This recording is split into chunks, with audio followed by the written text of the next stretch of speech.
Warning: our YouTube channel and its videos may contain scenes, language, and content that may not be appropriate for all audiences.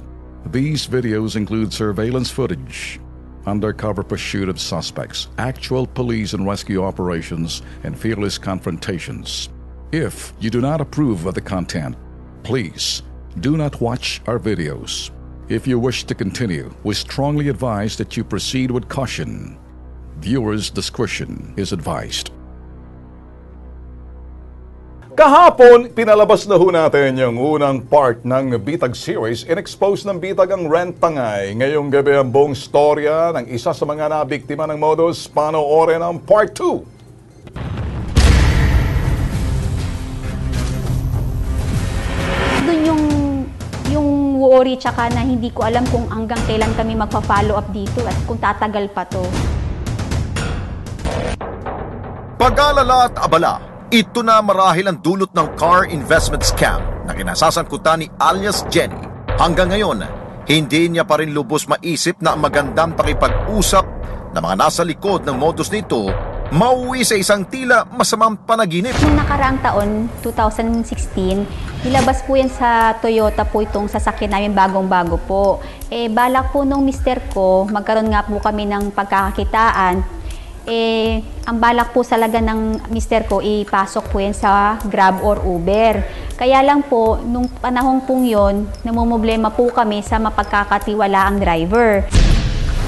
Dito na pumasok sa eksena ang mga kawatan. Inalok sina Jenny na ipasok ito sa kanilang car rental company kung saan hindi na sila mangangailangan pa ng driver, pero tiyak raw nakikita ang kanilang sasakyan. Dahil sa magandang offer, tuluyang bumigay ang mag-asawa at napapayag ng mga durobo. Ang inisip po ng mister ko, mas maganda po yun kasi mas maganda na po yung offer, no need for driver. At the same time, may kikitain pa po yung sasakyan namin bukod po dun sa ihuhulog po naming pambayad sa bangko. Sa una raw, updated sa pagbibigay ng bayad sa rental ang mga kawatan. Ngunit, Enero ngayong taon, unti-unti raw na hindi na on time ang pagbayad ng kumpanya. Dito na nagtaka sila Jenny hanggang sa napag-alaman niyang naka-impound na sa PNP Highway Patrol Group Region 4A ang kanilang sasakyan. Ngayon, nung mga next month, so iniantay namin yung bayad. So, normally, on the first, third, fourth months, okay. Pagdating nitong 2017, pang fourth month namin, nagde-delay na sila ng bayad. So, doon ko naisip na kailangan ko makipag-usap doon sa may-ari kasi nagkakaproblema din kami sa payment sa bangko. Kaya lang, doon talaga ako nagsabi sa asawa ko na parang something fishy kasi ayaw nilang humarap yung may-ari sa amin. And yun na yung pinaka-last na nakuha namin this January lang. After that, nung nahuli na yung sasakyan namin at nakuha na ng HPG, wala na akong nakuhang mga payment sa kanila. Tuluyan na ngang hindi nagparamdam ang mga taong kausap nila Jenny.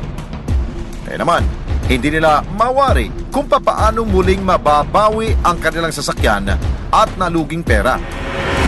Kung kay Jenny isang sasakyan lang ang nasangkot, sa iba pang biktimang itatago namin sa pangalang Mercy, 6 na units na iba't ibang mamahaling sasakyan ang ipinasok sa scam na ito. At ang masaklap, lahat binabayaran pa sa bangko. Bukas, tutukan ang kwento ni Mercy at kung papaanong sa isang iglap, kalbaryo ang kanyang napasukan. Okay, Lex, linawin natin, ano? Nabibiktima nito, no? Series tong ginagawa ng Kilos Pronto. Nagumpisa ho tayo sa historical fact na nagumpisa ho as early as 2003. Yun hong Rentangay, patuloy ho na namamayagpag yan. Pero nag-i-evolve na ho yung modus. From Rentangay, ito na ho yung mga sinasabing car rental investment or investment scam na may involvement na ng mga bangko. Kaya, pakatutukan nyo na lang ho bukas, ibang series naman ho bukas. Tuloy-tuloy ho tayo rito.